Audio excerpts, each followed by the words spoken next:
Good afternoon, everyone. Welcome.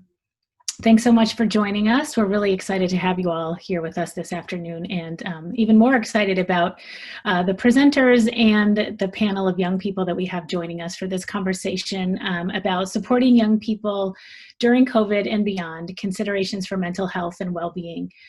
This webinar has been planned jointly by Boston LEA program, as well as the State Adolescent Health Resource Center, which is a partner in the Adolescent and Young Adult Health National Resource Center. I'm Lynn Brettel, and I'm the director of SARC at the University of Minnesota. And my colleague Lori Garg, it was a key partner in planning this with us with the Boston LEA program. We have a couple of wonderful speakers joining us today, as you know, and also a really wonderful panel of young people who will be sharing some of their thoughts about the status of mental health among young people and what they would like adults to know about how they're doing and how we can partner together to improve mental health and well-being as we go forward these next several months. The two speakers we have joining us today are Dr. Sian Kim Harris, who is Associate Professor of Pediatrics at the Harvard Medical School and co-director of the Center for Adolescent Behavioral Health Research in the Division of Adolescent and Young Adult Medicine at Boston Children's Hospital. And we also have Ruth Agembo with us, the Director of Youth Services from Lowell Community Health Center in Boston.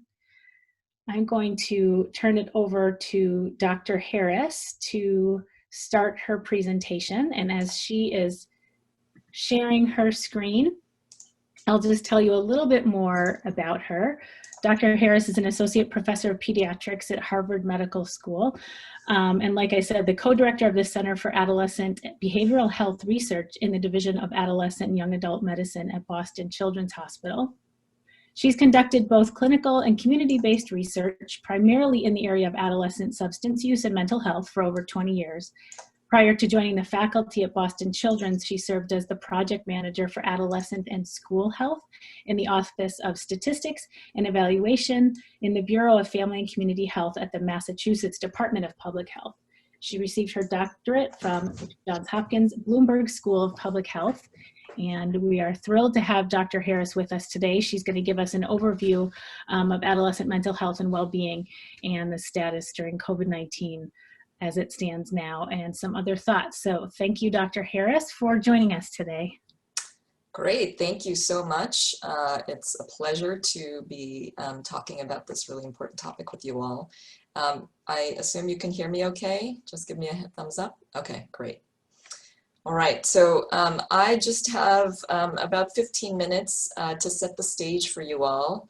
And so I thought I would start with just giving an overview of adolescence and its, you know, what characterizes it as a developmental stage, a very important developmental stage. So those of us in adolescent health have been thinking about adolescence in the context of the life course.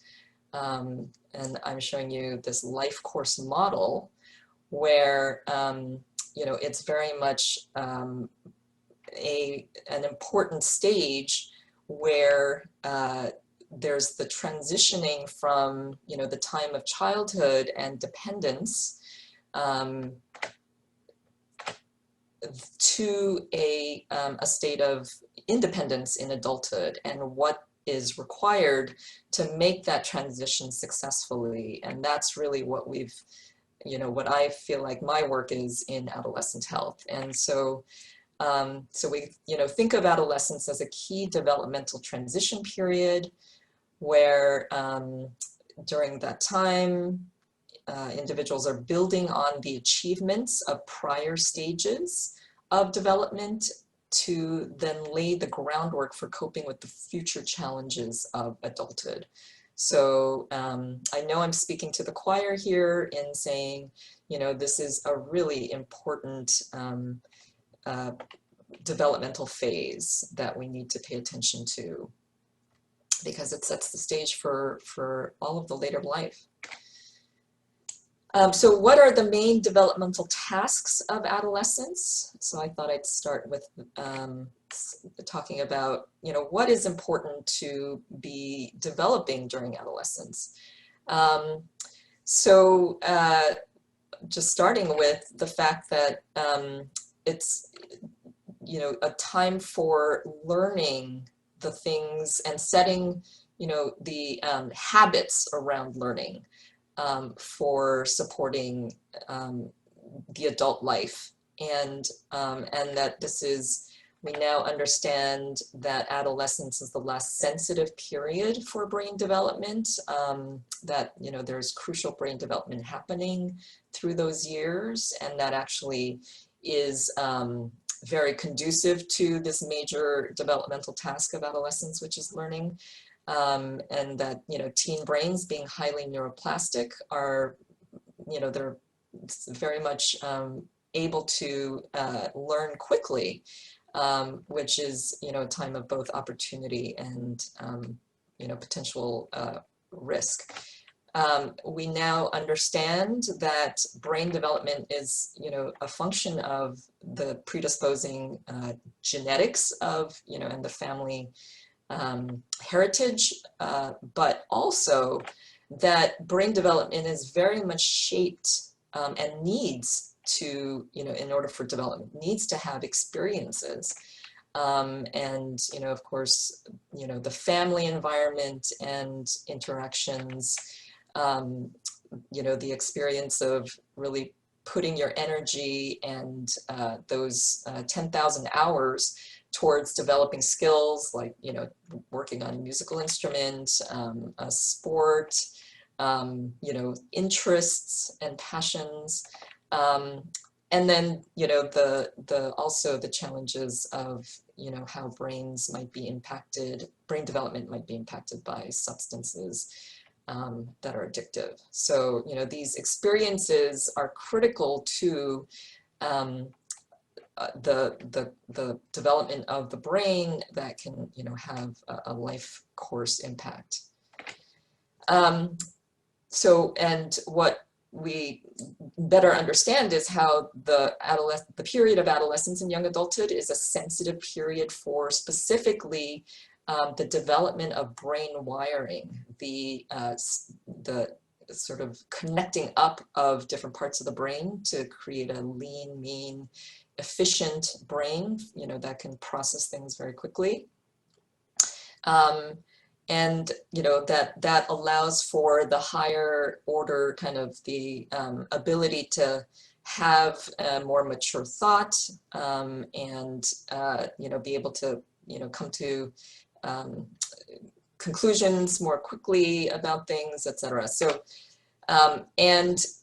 the other part of the brain that's really important and important to learning and developing rapidly in adolescence is the hippocampus. I call it the key to the SATs. It's this part of the brain that's highlighted in this blue. And that's what I call the command center for learning in the brain. It's the part of the brain that's involved in memory formation, and that is very sensitive during adolescence, making this a great time for learning and an important time for learning.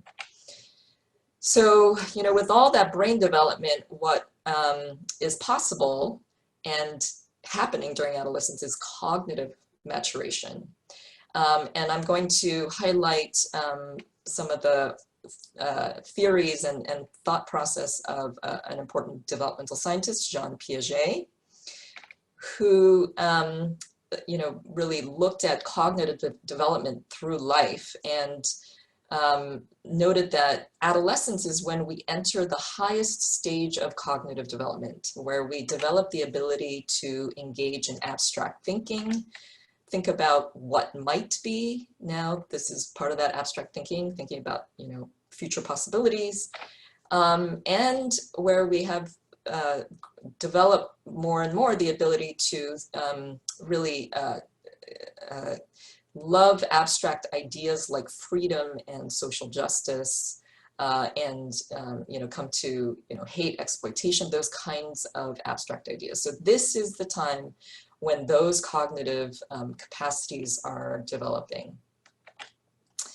Also, this is the time where a really important aspect of development is happening: identity formation and individuation. And this is some of the work of Erik Erikson, a developmental psychologist, where he thought of development happening through working through various crises of development, and the primary crisis of adolescence is working out one's identity so as to develop a coherent sense of oneself and one's role in society. And so this is really working out the questions of who am I and what do I believe, value, and want for my life separate from family and social pressures. So, so this is, you know, really one of the key aspects of adolescence that can actually last, you know, beyond sort of the typical adolescent years, but this is when this kind of development starts to happen. And, you know, with adolescence, social identity is a really key aspect of health and well-being. It's a time where we're increasingly turning to peers to fulfill social needs rather than parents. And for those of you who have seen this movie, The Breakfast Club, this is a really great example of the tension within adolescence of, you know, having to figure out one's place in the world, and that tension between the need to belong and the need to stand out as their unique self. And as you might imagine, that this is a really difficult process at times for young people. And so this can contribute to adolescence being a time of higher rates of depression and anxiety. And this bar chart shows, based on a national survey of children's health, how the rates of depression and anxiety increase with age in childhood into adolescence, with adolescents being associated with the greatest percentages reporting depression and anxiety during the, you know, sort of childhood years. So given all of that, let's think about adolescence in the time of COVID-19. And I don't have to go through this whole long list. We're all living this right now, but just how many challenges there are for young people, you know, for the society at large, but particularly for young people, given, you know, the developmental tasks that they're involved with, you know, in this stage of transition, you know, just having to be, you know, homebound, physically distanced, not having school as a regular place to interact with other peers, their uncertainty about future and all the sources of stress. And so, as you might imagine, this is really like a perfect storm for the conditions that increase anxiety, stress, and depression in adolescence. So what do we know about how young people are doing right now? Well, we don't have a lot of timely data right now on teens, but we do have a couple of studies that I found. So this one is a national web-based survey of adults, US adults age 18 and up, conducted by the CDC in June. And so they did have some information about 18 to 24-year-olds. And they found that 18 to 24-year-olds had the highest rates of any adult age group of depression or anxiety disorder, 63%. COVID-19 related trauma, 46%, seriously considering suicide, 26%, that's 1 out of 4 respondents, starting or increasing substance use, also 1 out of 4, and 75% reporting having one or more of the above, which is just really, really concerning. Also, so I found this source of data. So there's a website called Mental Health America, and they provide online free screening tools where, you know, anybody who happens to find this website can go on and, you know, do a screen of themselves. on depression or anxiety, etc.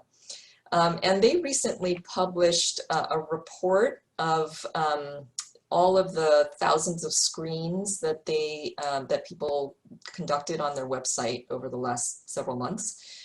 This is data from June, and they said that that the majority of the respondents actually were young, under 24. And you can see here the percentages of respondents who filled out those screening tools on their website that are in the different age groups. And you can see here the highest proportions within age groups are in this younger adolescent and young adult age group. And of course, this is a self-selected sample, people who might be concerned about themselves and going online and doing these tools, but it's illustrative that we're seeing the highest rates in the young people. What about substance use? So this study was recently published in the Journal of Adolescent Health. Now, this was a study of Canadian youth, but I think it's illustrative. So it was an online survey of over 1,000 Canadian adolescents aged 14 to 18 years old, comparing self-reported substance use 3 weeks before Canada had their sort of shutdown with COVID-19 versus 3 weeks after. And here's what they found. So there was both good news and bad news. Overall, there was a decrease in past 3-week use rates of binge drinking, cannabis, and vaping. But the bad news was that among those that were using, the frequency of use increased for alcohol and cannabis. Also concerning is that more youth reported solitary substance use. This is among those who reported substance use, compared to those reporting in person or using substances via technology. And interestingly, 42% reported using with their parents. So, this could very well be, generalizable to young people in the US, but we don't have this kind of study in the US. So to end, for this last section, so what factors help to buffer stress and promote resilience for young people? So we actually know a lot based on years of research.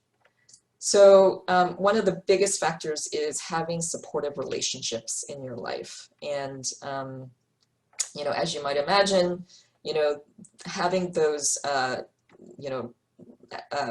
relationships within family, supportive relationships with friends, the feeling cared about and cared for, that's a big buffer to stress.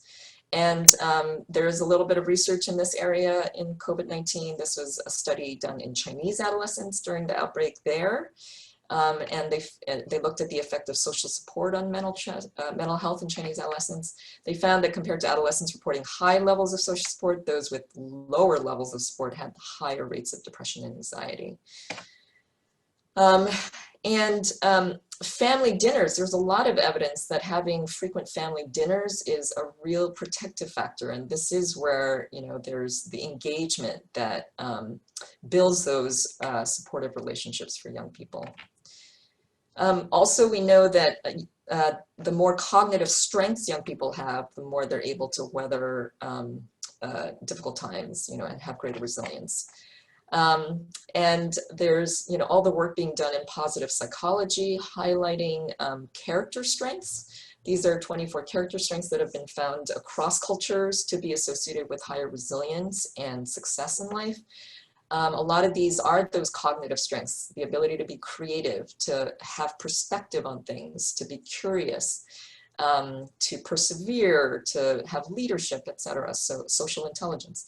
These character strengths, we know developing these are really key to resilience in life.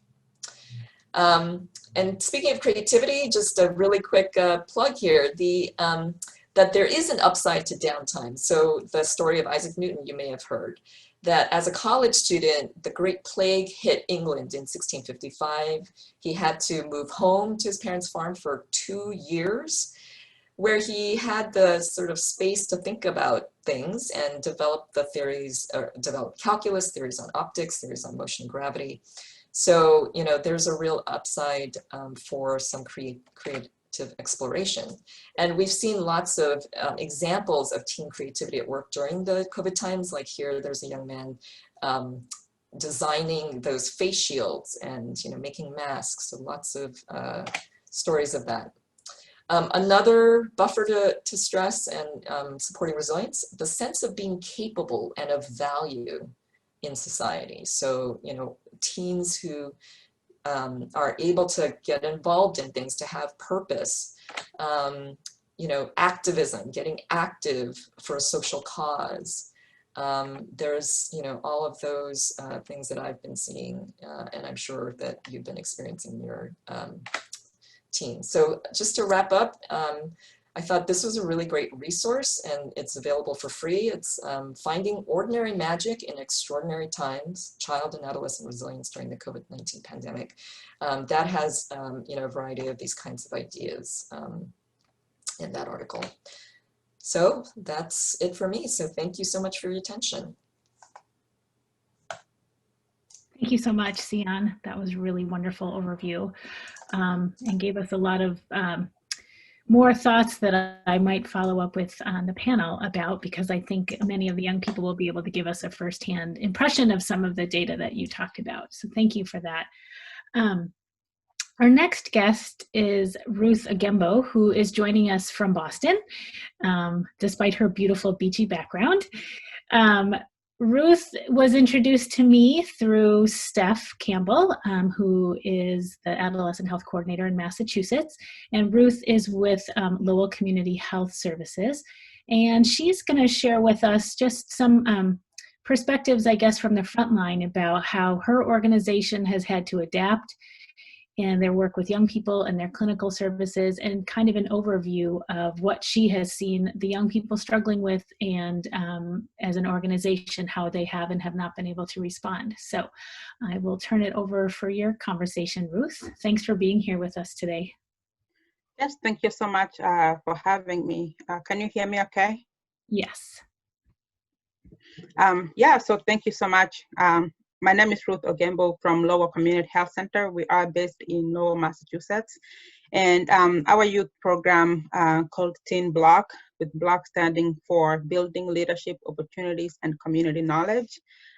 We support young people through primary prevention programs and providing space for young people to just be themselves and be able to express themselves and participate in primary prevention programs, but also developing leadership skills for them. And community engagement. So that sense of they can be able to contribute back to their community and finding projects that they can be able to give back and have an impact in their community. And I apologize, I don't have a presentation, so I figured we'll just have a conversation.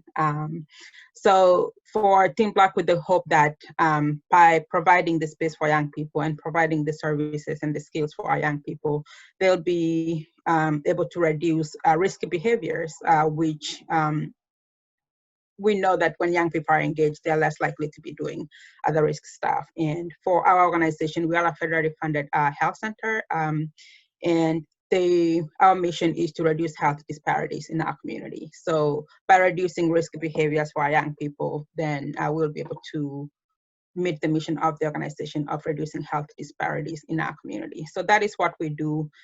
Pre-COVID, we were in space at the health center. We have our own space, and youth would come 4 days a week and participate in different activities with a special focus on the arts. So knowing that expressive part of our young people, creating space for expressive arts, but also creating space for them to have conversation about what's important to them. So oftentimes these are things that they may not be talking about at school, or they may not be talking about these things at home.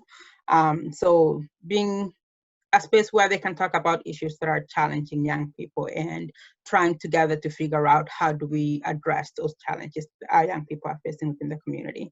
And we serve all young people. We do not have a particular population that we serve. So we're open to all young people who can access us. Our programs are free, but mostly we were seeing more youth of color. So Asian youth, Black youth, and in the last 1 year, Hispanic, Latinx youth.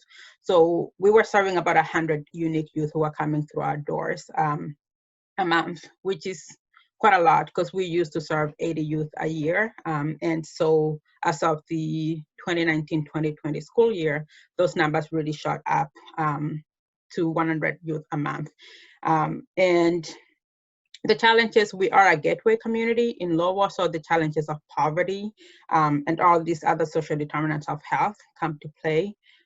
So for our young people, the challenges that they are facing to be able to, this is even pre-COVID, the challenges they were already facing in the community were astronomical. And then with COVID, those challenges got magnified. So in the early times of COVID in March, our program had to be suspended because we are part of a health center, and the focus shifted to caring for our community in that way, but not being able to run our programs in that time. So for about 5 months, our programs were suspended, and that provided a challenge for our young people who were leaning on us, for the young people who we were their safe space to be after school. We were their safe space to talk about things that they wouldn't talk about otherwise in other spaces. So having that be gone at a time that they didn't know what was happening as far as the pandemic, and not knowing the future, not being in school. So it's one of those challenges that our community faced because we could not continue to operate in that time. And since coming back from restarting our program, so in July we restarted our program and have been working really hard to re-engage with our young people. And in that time, we've seen a dramatic decrease in the amount of young people who are engaging with us right now. As most programs, for those who are serving youth, you can attest to, remote youth development is hard. It is hard to do the work, and it is hard for our young people to engage remotely for a number of factors. So we've seen a dramatic drop, and right now we are seeing about 8 youth a month, and that is down from 100 youth a month. So we still have a lot of young people who are out there who are not engaged with us, and we don't know what is going on in their lives. So we are trying to come up with creative ways to figure out where these young people are and what is it that they need in this moment in time, and how we can be of support to them. So we've been trying to engage through social media, posting on our social media page, letting them know that we are here. So if they need support, if they need help, if there's a resource that they need, they know how to access us. We also started mailing birthday cards home. So for our young people who have birthdays in August, in September, in October, and we'll just mail birthday cards home and just let them know that we're thinking about them. But included in that birthday card is, come say hi. This is how you can reach us. We are hosting virtual programs twice a week. So on Tuesday, Thursdays, we are holding space. So that information also is included in the birthday card to say, this is where we are right now. And we are working on putting a care package together through our violence prevention efforts. Every year we host an event called Dance for Peace. It's a youth-led event. 2020 was our 25th year anniversary of hosting that event. And that's a big thing that young people look forward to. And unfortunately, we couldn't have Dance for Peace this year. So that is something that, in addition to everything that is going on, they missed out on an event that is really valuable to them. So we have a special t-shirt that is a special 2020 t-shirt, even though we didn't have an event, that we are putting together a bag that has the Dance for Peace t-shirt, a mask, resources. So if you need mental health, if you need, like for our teen clinic, the health center has a teen clinic, how can they access that? And all other services that are available for young people in the community to be included in the gift bag. And sanitizers. So we'll put the care packages together and drop them off at their homes to say, let them know that we are thinking about them, but also so they know how to access us. And we are putting together a video that we will put out soon to say that we are sorry that we were not there for them when they needed us, just because the pandemic happened and we were not able to be there. But we are here now, and this is how we are here for you right now, and this is how you can access us. This is how you can reach us if you need to reach us. So those are some of the ideas that we have right now in trying to reconnect with our young people, but also recognizing that for many young people, they are in school all day remotely. So they're on the computer, on Google, on Zoom, doing class. Doing another Zoom call after that, it is difficult to just be on Zoom all day. You know, even for us as adults, after my second Zoom meeting, like my head hurts. I don't want to look at the screen after that. And being mindful of the challenge that Zoom presents for young people who have been on Zoom all day or on technology all day. But also knowing that not all of our young people have access to devices, so they may not have a computer, they may not have Wi-Fi access. Right now, school provided, in our community, they have Chromebooks from school, but we don't know about connectivity. Do they have internet at home, and what does that look like for them? But also housing is a big issue. The moratoriums are expiring. What does that mean for their families? So for families that were housing unstable before, it's even worse now. And not being able to hear, because we used to have young people walk in and say that, I'm not at home today. I had to sleep over at a friend because of challenges at home or whatever the case may be. They no longer can sleep over at a friend. We're in that moment of, yeah, we have to socially distance and you're not going over to people's houses. So for those young people who were couch surfing before, they can no longer do that. Where did those young people end up? And then our young people being predominantly youth of color, the issues of social justice is something that we are keeping tabs on as something that our young people are having to grapple with. So how do we as a community figure out how to best support our young people with all of these challenges that are layered on top of each other to support them the best way that we can. So those are some of the things that are going on in our community, and some of the things that we are starting to hear from youth is remote learning is a challenge, either because expectations are so far out. So for example, if students have homework that is due in December, it's such a long time frame for them to get some work done, or they have such a short deadline to get their work done. And there is so many distractions in their households that it is hard to do school on the computer when you can be on the computer on playing video games or surfing the web or doing other things. There is family at home. So if there is 2-3 of you in the house, you're all trying to be in the same space learning. It is hard because other people are talking right next to you. So, somebody's class next to you may sound more interesting than the class you're in right now, and you may want to listen to their class instead. Or the home environment is not suitable for learning. The challenge is that, depending on your household, how many people there are in your household, what your living arrangement looks like, there just may not be a place for you to even put a desk to even sit down to do schoolwork. So all of those challenges we're starting to hear, and the fact that they are just disconnected, but they are struggling and not knowing how to access what they need. Sometimes not even knowing what they need, because we're in that moment of I don't know what I need. I don't even know how to go about asking for what I need because I don't know what that is.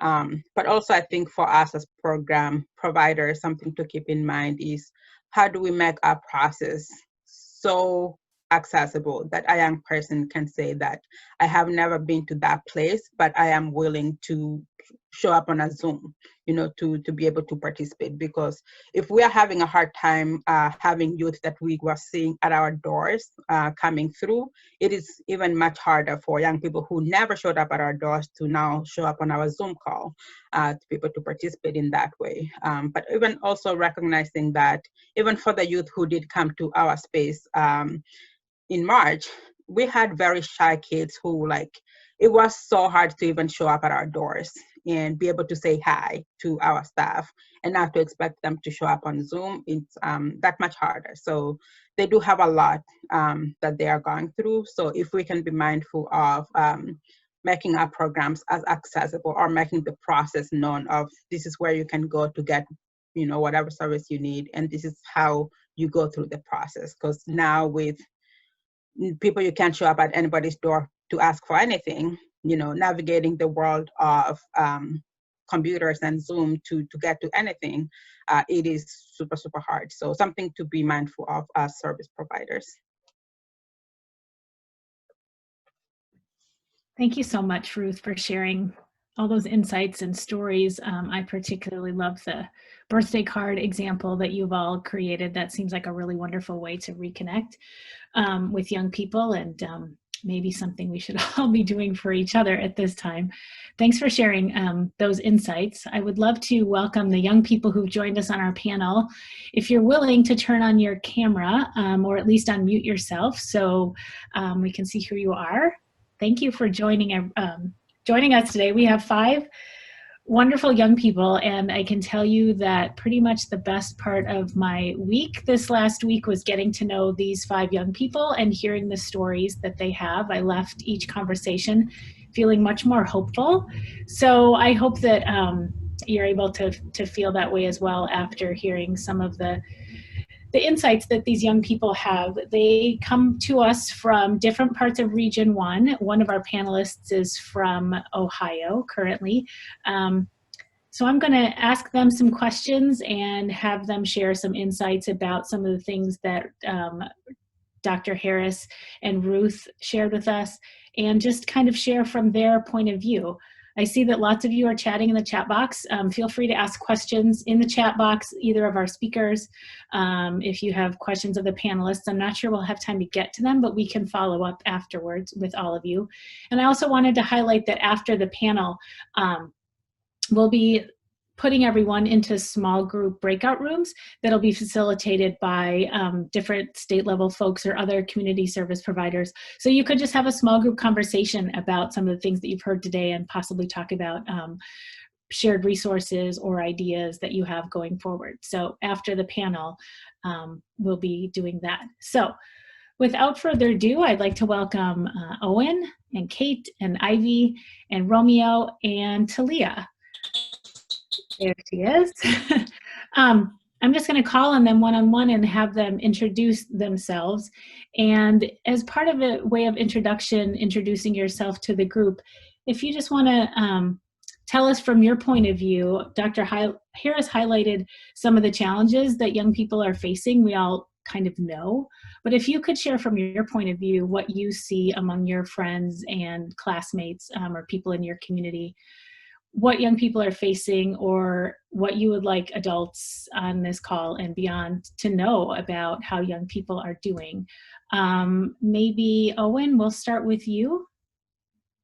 Yeah, sure. Hi, my name's Owen. I am a peer leader at Boston Children's Hospital, and I feel like Dr. Harris kind of hinted at this earlier, but I feel like we've had more time in the quarantine to really like get to understand like the world and like how it works, how complicated it is, and how many moving parts there are, and how like, some things you might not agree with, and how like it feels like we're like kind of helpless in that form, because like we're just like, sometimes we're not old enough, sometimes we just don't have enough influence. So I just feel that one of the greatest challenges we're facing right now is just as like a generation is just like trying to figure out how we can like make our mark and like affect real change and not just like be a bystander all the time. Oh, and thank you. That kind of speaks to what Ruth was talking about, social activism that they've seen. Ivy, thank you for joining us today. Would you mind introducing yourself briefly and kind of giving an overview of some of the challenges that you see your friends or community members facing from your point of view? Yes, my name is Ivy. My pronouns are she, her, hers. I am an active member in Teen Block at Lowell Community Health Center. And specifically some issues that I have seen is a lack of encouragement and a low sense of morale and just motivation. Because in these times, it started in March, we were forced to go into self-isolation. And a lot of people have been feeling that like, even though we haven't been able to see each other one-on-one, we're spending more times on our phone, people are realizing that like all of this time that we spend on our phone isn't really that valuable, and it's more a bunch of fake connections. So there's just this extra feeling of loneliness in that sense, and you don't really feel like doing anything because you feel like what you're seeing your friends do is pretty much the same, and you almost feel like you're falling behind. And especially with the school year starting up, it makes sense to see a low sense of morale because now a lot of people are working from home. Some people's home lives aren't suited to be worked at. Some people's home lives are the reason that they're stressed, and just this overall sense of dread, and it accompanies you, the sense of like unmotivation, because I can say even with my friends and personally, like we've talked about it and they've said that being at home is just not the same as being in the classroom, especially if you're more a kinesthetic learner and you feel like you need instruction from teachers. But specifically now that the school year is coming and winter time is coming, I do think a lot of youth are facing issues with just a low sense of morale, feeling helpless, as Owen said, and just not really knowing how to do anything. Thanks, Ivy, for sharing your perspective. Hi, Kate. Thanks for joining us. Hi, everyone. I'm Kate. I'm from Stowe, Vermont, and I really agree with what Owen and Ivy have said. I think that just what I've been struggling with my friends, just finding normalcy in all of this. I feel like, especially like early quarantine, just keeping those connections, because we had FaceTime, we had Zooms, we had Google Meets, but I just feel like I haven't really felt me and my peers haven't really felt connected to other students really since before lockdown. I feel like something I've heard from students in my school, at least, is we're split into cohort days. So we have a really small school as it is, and we're divided up into 2 groups. And what I've heard from my peers is that they just feel like school isn't social anymore. It's kind of just you go and you sit in these rooms for 4 hours, and you can't really talk to anyone because all the desks are so spaced apart, and school kind of just feels like a chore almost. And I've always loved school. I've always loved going and interacting with my friends and just teachers, and like I always loved the social aspect of school. But I feel like now what I'm struggling with is going to school, and like, not that I dread it, not that like my peers dread it, but it's definitely become harder. And I think that a lot of like the fun, I guess, parts of school have been removed. So I just think that like finding normalcy and like something as simple as school is what I've been struggling with, like that theme of finding normalcy in general. We have sports, but those are also like flip-flopped, like everything's kind of off, I guess, for a lot of kids. And I think that it's just an issue that we are having is like finding focus and like finding motivation in light of everything being so strange and different. So yeah. Thanks, Kate. Finding normalcy in the abnormal is a challenge for all of us. Thank you. Hi, Romeo. Welcome. Thanks for joining. Thank you again for having me. I'm Romeo Perez, member of the Youth Advisory Council in Providence, Rhode Island. And what I noticed throughout the pandemic with like my group of friends and everything is just like how Ivy mentioned, a very large amount of like low morality in general, and just having the motivation to want to like still adapt and still kind of wrap our heads around like, how are we going to do this? My birthday was actually in March, the day after we went into isolation. So like we did like a little party, and then we were freaking out because every I believe it was like once a week or almost every day, me and my grandmother would watch the numbers go up and go up and go up, and talk about from Gino Armando coming on and speaking in regards of like how much of how scary this could really be. And instead of feeling like scared in a sense, I felt like me personally, I felt like I needed to just adapt and try my best to cope. Or I know it's difficult because I can't speak for everybody, but noticing with my friend group, we would try and just be our own support. Like Dr. Harris's presentation in regards of like, we would try and do like group FaceTimes on like eating and stuff like that, or like if we're like all about to get food, we'll sit on the phone together on FaceTime and just try to do what we can to see each other as much as we could. And I'm currently not in school, but I work at the YMCA, and seeing the kids I watch at the YMCA have to bring their laptops with them, open their laptops, they get distracted constantly.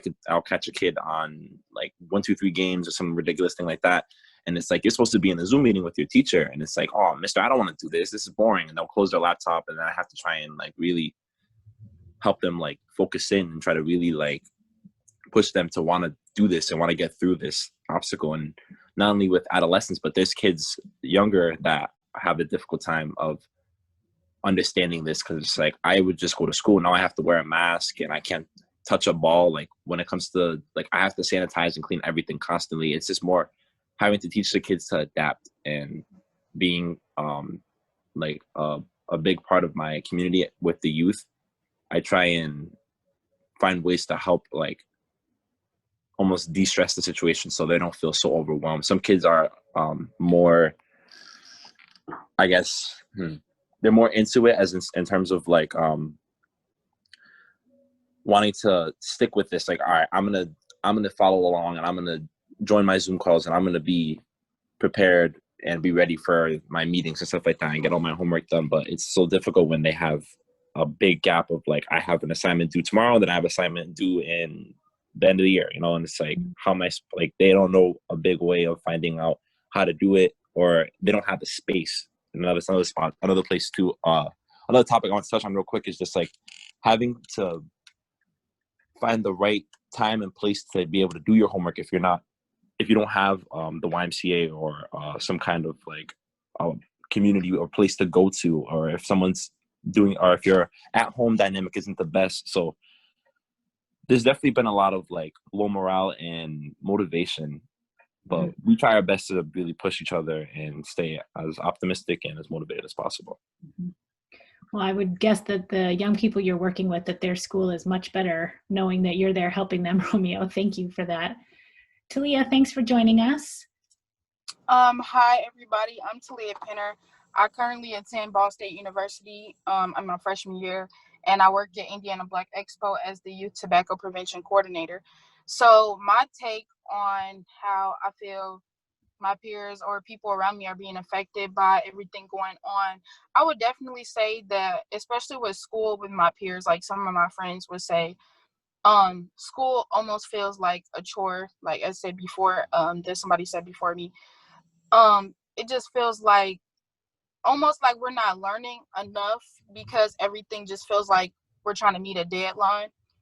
So I would definitely say that motivation is something that is very, very low for a lot of people this year, especially with school, because I know that even with my little cousins, like they feel so not motivated to do the work, because it's like they want to be in school and they want to interact with everybody else, but like their parents are saying, no, you're not going to go to school, you're going to do it online.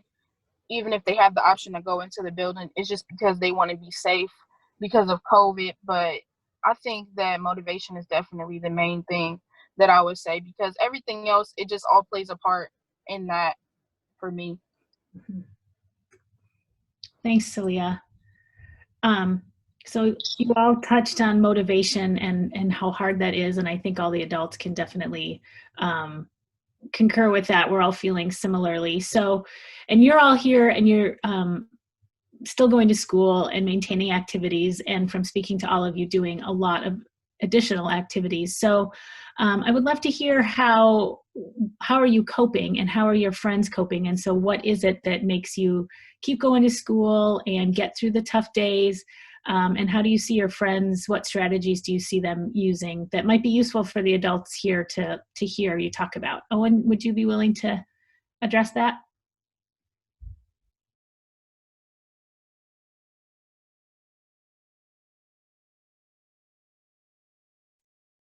Wait, sorry. I was looking, I think my Zoom like silenced itself for a second. Can you just repeat the question really quickly? If you could speak to some of the strategies or skills that you have, keep you and your friends going to school and being involved in several activities, some of the things that you have found people being successful with, even despite the lack of morale that can sometimes, or motivation that can set in. I think one of like the keys to it is just being in constant communication with each other, because like I am doing some stuff for my school's theater club, and like sometimes if there's like a if there's like a thing I have to do that's like 3 weeks away, and like I like forget to put it down somewhere, or like I forget to completely remind myself like over and over again, it just leaves my head. I completely forget about it, just because like if I'm not going there and seeing it like every day, like sometimes I can just like lose focus, and like it just makes it very difficult to like get really anything done. So I feel like constantly reminding myself of like all these certain things that I have to get done is like really important to it. And also just like balancing, I guess, like what it is that you do. Because I feel like this year is either going to be a year of like doing a lot and a lot and like a few things, or like a little bit and a lot of things. Mhm. I feel like you have to find that balance of like, what am I going to be able to stay on top of, like with this whole just like sitting at my desk for like hours at a day. Mhm. So yeah, I just feel like it's like we have to find that balance for ourselves, and we also have to like just remember to like keep everything organized and just keep everything in focus. Thank you. Ivy, you mentioned a few things yesterday when we were talking that I found really, we were chatting about journaling and some of the other strategies you've used. I would also love to hear about how staying connected with Ruth's program has been helpful for you. I know that you were part of planning the Dance for Peace, that's been a big part of your life that you haven't been able to, hasn't happened this year. So would love to hear some of those pieces, how you're all coping. So yes, as you mentioned, we weren't able to partake in this year's Dance for Peace, which is usually something you look forward to the end of summer. Typically, it's not typically, you spend the June and July preparing it, and it's in the first 2 weeks of August. So yes, missing out on that has been different because I've been doing it for the last 2 years. But some coping mechanisms that I have, but then as well as just being in Team Block, as Owen said, like the constant communication, the staff have done a wonderful job throughout, even like from March to now, since the programs have been suspended. In March, it was only one staff. His name was Sachenda, who was there, and he was still coming on Tuesdays. Sometimes it would just be me and him and like 2 other people. But they have made it, they're an even bigger part. They have played an even bigger role than they used to play, because as Ruth said, they were seeing 100 youth a month, and now it's about 8. And I think it has become more personal in a way, because now the youth that are coming to the space on Tuesdays and Thursdays via Zoom, they have like more of a chance to know the staff who are really there. And personally, I've seen that like the staff are taking more initiative to communicating with us, whether it's a text saying, hi, are you going to be joining us from the Team Block cell? Or there's an Instagram group chat that was made like 2 years ago for Dance for Peace purposes, but every week in a time of meeting, it's there. And I just think it's important for youth to know they do have a space. The constant reminder of having a space present it's good to know, because sometimes you're not ready to open up, and sometimes you're just feeling too overwhelmed and you don't know where to start. But having that constant stimulation that you know, if anything, I want to unload my burden or just talk to someone about anything, learning how to not spread myself so thin. Having Team Block there, it definitely is a nice thing, and it has kept me in check personally. Some personal coping mechanisms that I have noticed myself, as well as my peers, have been journaling, which you did touch on. Journaling can be like literally writing in your journal. And personally, I do not, you can do it with a prompt or you can't.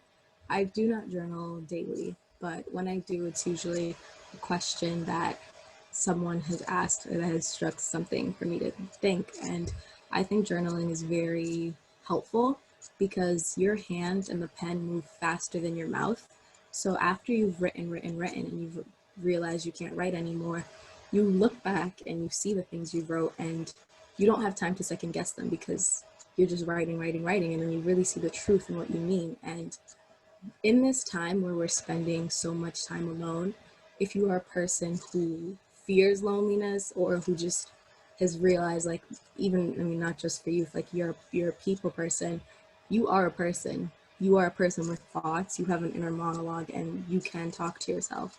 And if you're not comfortable with journaling, like I only journal on occasion, as I said, but physically, like talking to yourself, saying things out loud, there's power in that, because you are affirming your humanity and really clarifying like thoughts that you have. Because how many times have you been on the phone with a friend or interacting with someone in real life and you're speaking and then you're like, wait, I have a question, and then the second you say the second word, you figured it out, because saying things out loud just smooths the waves of confusion. And it's really something that I think is easy to practice now, especially if you're going out, you have a mask on, no one will see.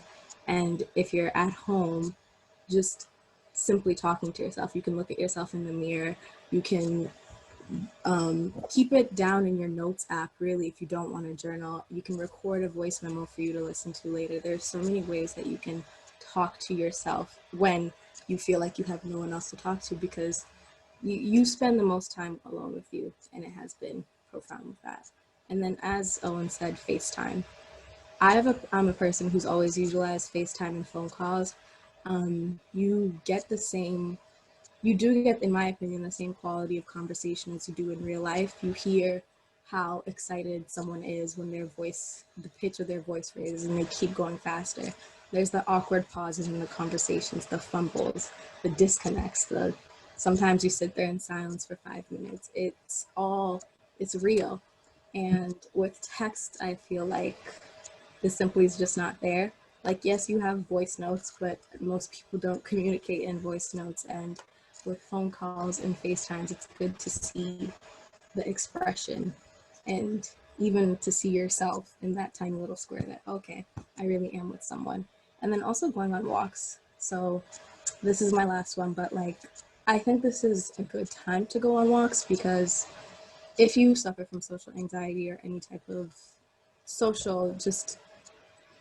any type of social anxiety, leaving your house may seem like something scary to do because you don't want to run into people, but now a lot of people are in their houses, and I mean, this is if you have a safe place to go on a walk. If you don't, then stay at home.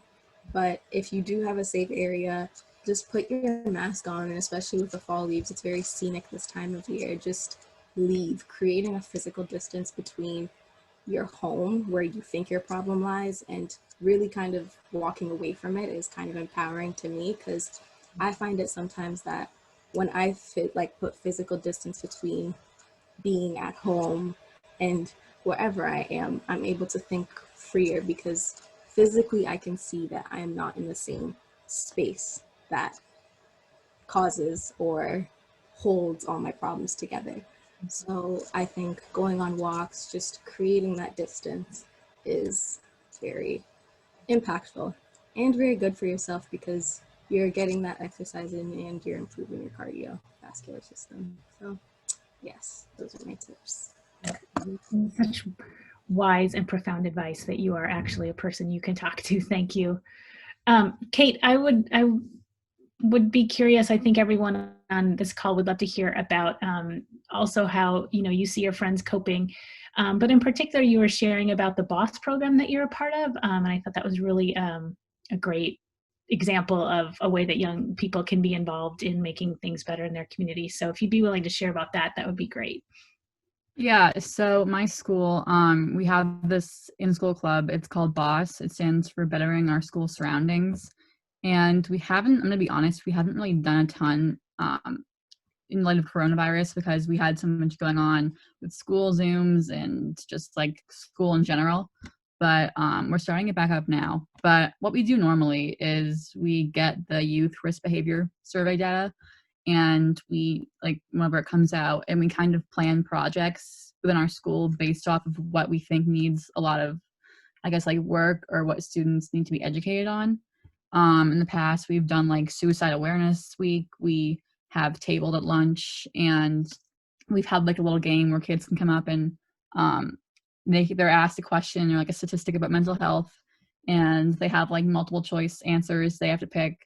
And if they get it right, they get a piece of candy, and they get like a ribbon for suicide awareness.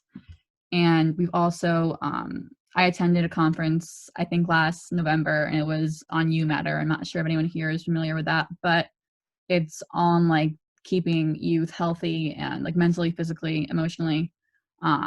So we do things like that. We were actually organizing a project for You Matter right before everything hit, and it was gonna be like a week-long event, and it focused on like mental health. And we were gonna have like a tulip sale, and like proceeds were gonna go to like a charity, and we were gonna have like a big field day type thing in the sense of like mental health, so like tie different games into like mental health somehow.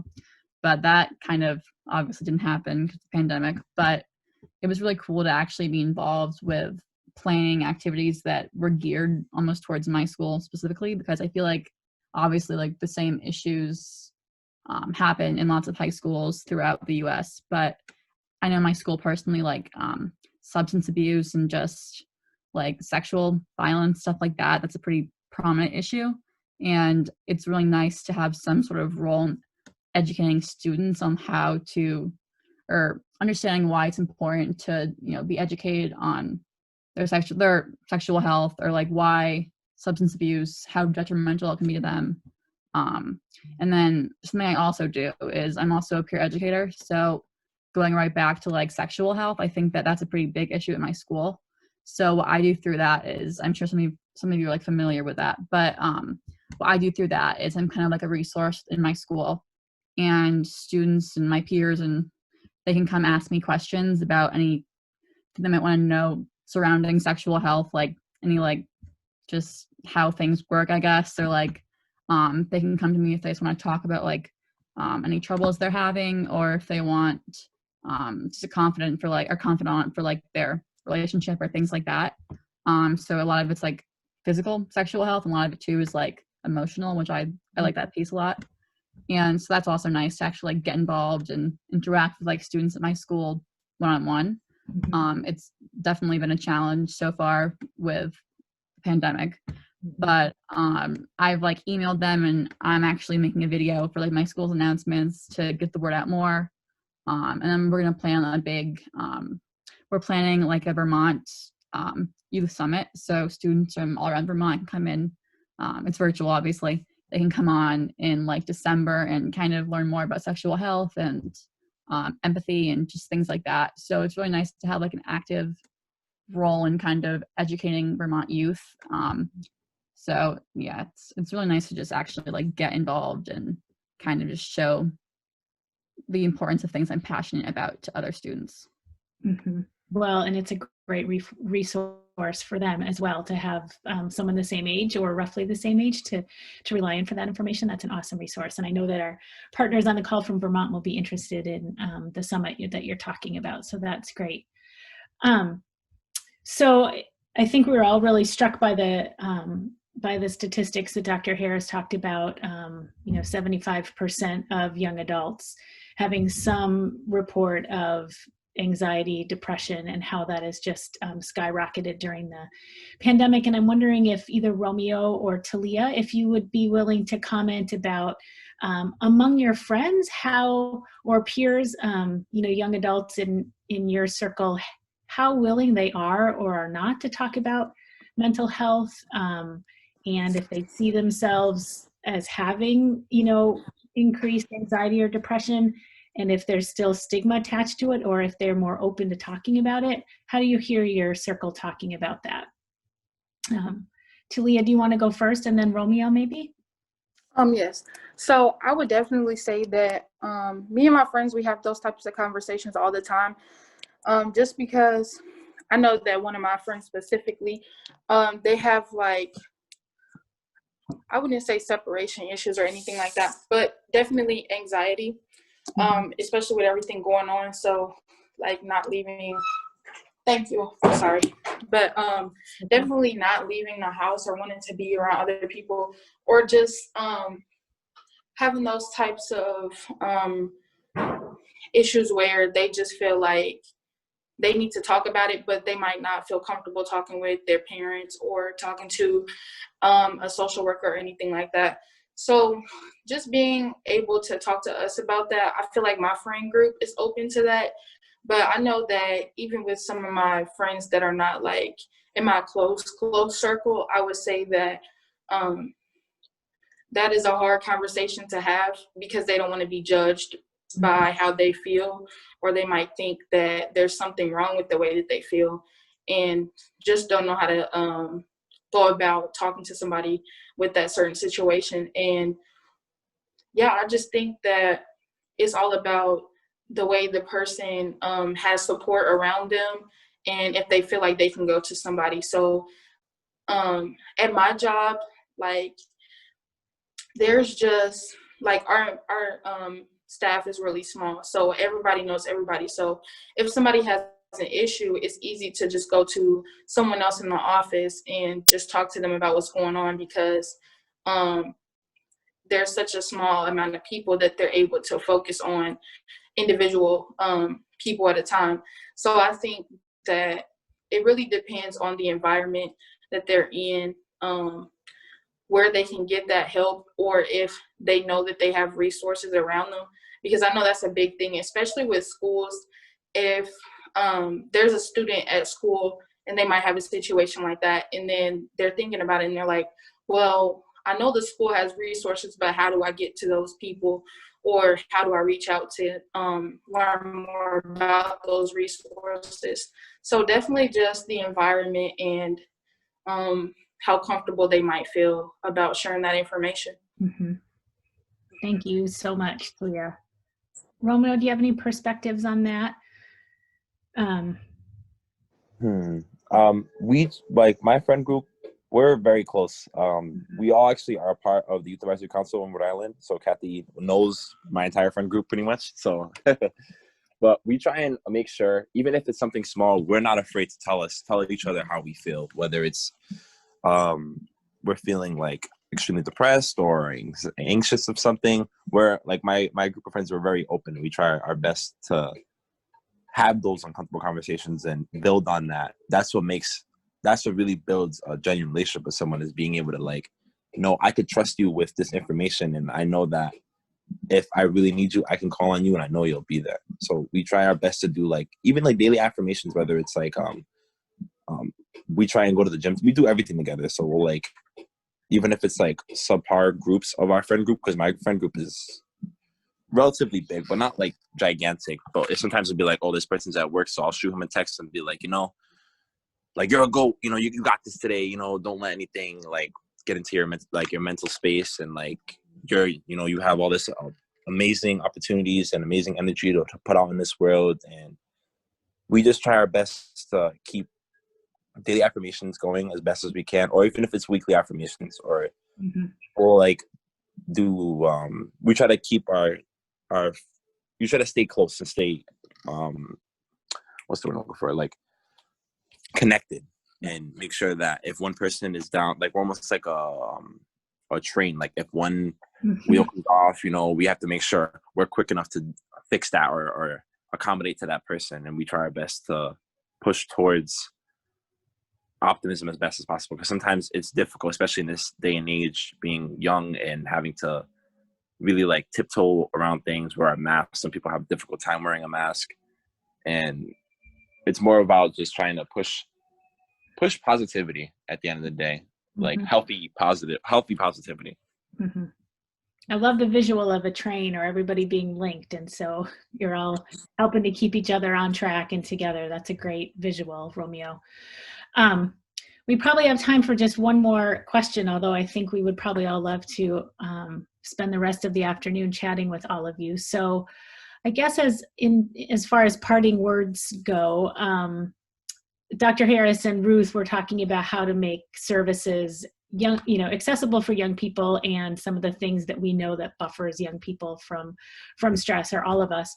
So as a last question to each of you, what would you say you have in terms of advice for how programs that are accessible to young people, either those being clinical services or programs, what makes them accessible? And when you find a program that you feel like you can get connected to, what are the things that make it accessible for you and make you think, yep, that they're gonna serve me well, or that makes me want to join? What do you think is some advice for those of us on the call who plan programs for young people? Maybe we'll go in reverse order this time for the last go around, and I'll go back to you, Romeo. All right, okay. So I would say, from my experience, I've been a part of youth advisory for, I want to say 4 or 5 years. I started I think it was my sophomore year of high school. I graduated in 2016, so it's been like almost 5, 6 years, I believe now. But I would say for the program managers that are open to youth, just I would say try and keep like an open mind to how, or like put yourself in that person's shoes in a sense. Like, for example, with youth advisory, we don't always like when we come in, there's always some kind of like warm up question or something that like gets the conversations rolling, gets things a little less awkward instead of coming in and it's like, all right, let's get started. It's like, instead of it's like, oh, let's do a warm up question and let's try and like, get something going. And with youth advisory, I like a lot is we have like a co-chair, someone that is a youth member that kind of, in a sense, not like leads us, but kind of helps keeps things like keeps the ball rolling. A nice youth, another like someone that you relate to because it's a young person that is able to accommodate to other people's situations. Whether it's like, oh, I don't feel comfortable, you can talk to the co-chair. The co-chair will help you out or something like that. Or I'm not very open to wanting to speak up, I can talk to my co-chair and my co-chair can help me out and keep me positive. And another thing too is if a youth is looking for something like some kind of program, I would try and have like go with a friend or like have someone that like I got put on to youth advisory through one of my best friends, Jeremy, who's been doing it for a few years and also was a part of his youth advisory was a part of his senior project, I believe. And it was just more of just be able to have someone to go with you or be open to trying out new things, because especially in this day and age, it's very difficult to find something that will keep you like in check, or not really, I don't want to say in check, more like busy in a good way, Yeah. I didn't realize I was on mute. Thank you, Romeo. I love that. You're highlighting the importance of relationships for sure. Mm-hmm. Talia, can we jump back to you? Any thoughts to add to that? So I definitely think that with like youth, I think that there has to be things that are like really, I would say really interesting, because I feel like the attention span or attention interest can drop very low if it feels like it's boring for a teenager or for a young person. And it's all about engagement with them, I think. And another thing that I would suggest, this is always how I start my meetings with my young people that are a part of my Voice Core team. We always start out with like these icebreaker activities to get them like warmed up, laughing, playing around, giggly, just to start it off in positive energy, positive light. Whether the thing that we're going to be talking about is not so light, like how everything is, how we started. But I just feel like it's always good to start in a positive way and end in a positive way, whether or not the topic was good or bad, or the topic was something that was hard to talk about, because it will make it comfortable for them to talk about everything that will happen in that conversation. And I think that it just opens everything up, and they're like, well, if they start off positive and they start off with something and it gets like their thoughts going and everything like that, just having them like stand up, be physical, and do the activities just is better for engagement, I think, for my young people, just because sometimes just sitting there listening to like adults or somebody present to them or just talk at them, it just can be a lot, and a lot of information to take in as well. So if you start off with something like hyper and everything like that, then I feel like that's just a good way to engage them and keep them interacted. And then of course, like earlier, I don't remember her name, I'm sorry, but she presented and she talked about how they use social media. Social media is what every teenager is on. So if you engage them through social media, it's almost like the #1 communication through teenagers, because if you send an email, they're most likely not going to look at it.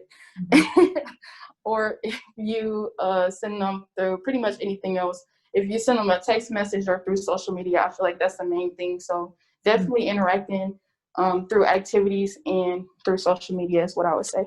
Yeah, that's great advice. You sound like already a very skilled youth facilitator, Talia. Thanks so much. Kate, any perspectives on that? Yeah, I agree with what's been said. I think that something that I really like is when a program is as much youth-led as possible, I guess. I feel like a lot as kids or teenagers, a lot of things that we do are kind of governed by adults, and a lot of times they have to be. But I think it's really nice when a program lets kids or teenagers really make a lot of decisions and focus on things they want to focus on. If it's like certain aspects of health or certain projects or just, I guess, things that youth are really interested in. I feel like that is what is a good program in my mind. And then another thing that I also think is really interesting that I think would be good to cover in a lot of like, I guess like youth programs are when I was doing my peer educator training this summer, there was a whole lesson on empathy. And I think that a lot of times, I think it goes really well for creating a safe space where everyone feels comfortable. And I think that the lesson included things like what was empathy and what was like sympathy and like the difference. And I think that empathy is a really important thing to have in big groups like this, because a lot of topics are, I guess, more sensitive and people can have contrasting views. But the lesson on empathy and just empathy in general, focusing on it, it really gave me like a new perspective on ways that I could be like a good welcoming person or accepting person. So I feel like it's a really interesting thing to talk about in group, like these kind of groups, if that was like an option available. But yeah. Yeah, no, I think that's an excellent reminder. Sometimes I think in health education, we focus too much on nuts and bolts and forget about those relationship pieces. Thank you, Kate. Ivy, any perspectives to share, or any final things that we have failed to share with the adults on the call today that you want them to know?